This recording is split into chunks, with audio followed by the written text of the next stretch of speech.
You are listening to The Standard Desk of News from The Standard Show, the podcast that brings you the stories behind the standards with Matthew Childs and Cindy Paragill. Today's episode is for September 2023. The Standards Desk of News is where we take a brief look at some of the news about standards and standards in the news.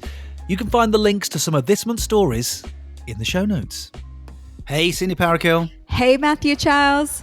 Well, shall we have the Standards Desk of News? Yep, let's do it. Yes, this is the Standards Desk of News. News about standards and standards in the news. This time for September 2023.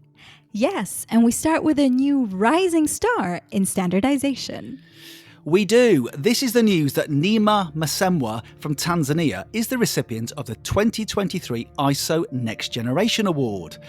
A registered professional engineer, Neema is making waves in the field of renewable energy and sustainability, contributing to vital standards and policies in Tanzania.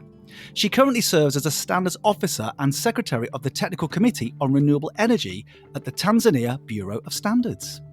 The ISO Next Generation Award celebrates and encourages the development of promising young professionals who promote sustainable development through their enthusiasm, creativity, and contribution to the standardization industry. Neema will begin her secondment to ISO's Geneva HQ in early 2024 under the guidance of a dedicated mentor. Neema will be honoured during the ISO annual meeting in Brisbane, Australia, taking place this month. Many congratulations to Neema. Congratulations indeed. Well, from a rising star to something a bit more established. This year, Standards Norway celebrates its 100th anniversary. Woohoo! Except in the areas of electrotechnology and telecommunications, Standards Norway is responsible for all standardization in Norway, and it is the Norwegian member of CEN and ISO. It publishes around 1,500 new Norwegian standards annually. This 100-year milestone has been and will be celebrated in many different ways throughout 2023. The official celebration took place at Oslo City Hall on 31st August with 300 national and international guests, committee chairs, and employees in attendance. Congratulations to all of our colleagues in Norway. Gratulerer, indeed. And I really hope I've got that right. And apologies to all Norwegian speakers if I didn't. Now, from a century celebration to another celebration of somewhere where there are many centuries. Oh yes, Cindy Paragill, a nicely crowbarred segue there. Thank you. This is the news that the Edgbaston Stadium, home of Warwickshire County Cricket Club, is the first UK cricket ground to be certified to the Event Sustainability Management Standard ISO 2012-1. The award was presented at the recent T20 game between England and New Zealand, which was the first sustainable international match day of its kind in the UK.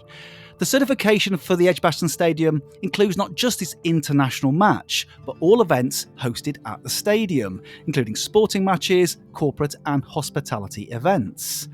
ISO 2012-1 is supporting the Edgbaston team to accelerate progress on their journey to become net zero by 2030. Well, all I can add, Matthew Charles, is how's that?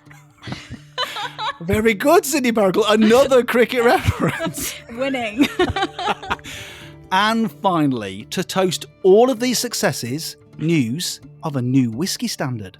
Yes. Scottish, Welsh, English, and Irish whiskey industries have partnered to agree a consistent method of whiskey production.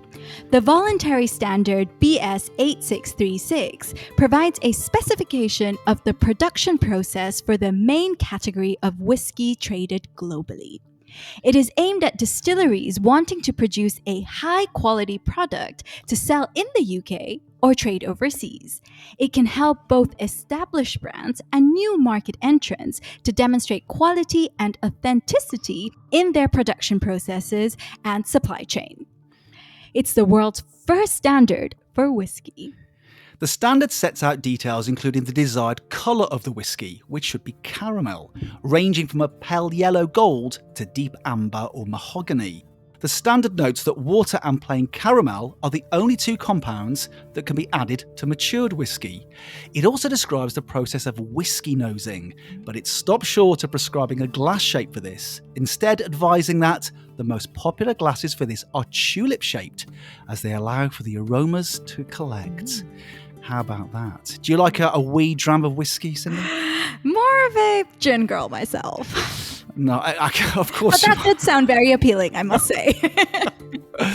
Well, thank you, Cindy Parakill. Thank you, Matthew Childs.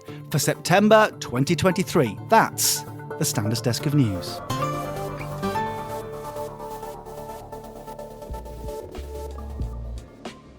You have been listening to the Standards Desk of News from The Standard Show. Subscribe to The Standard Show now, wherever you get your podcasts. You just heard a Stripped Media production.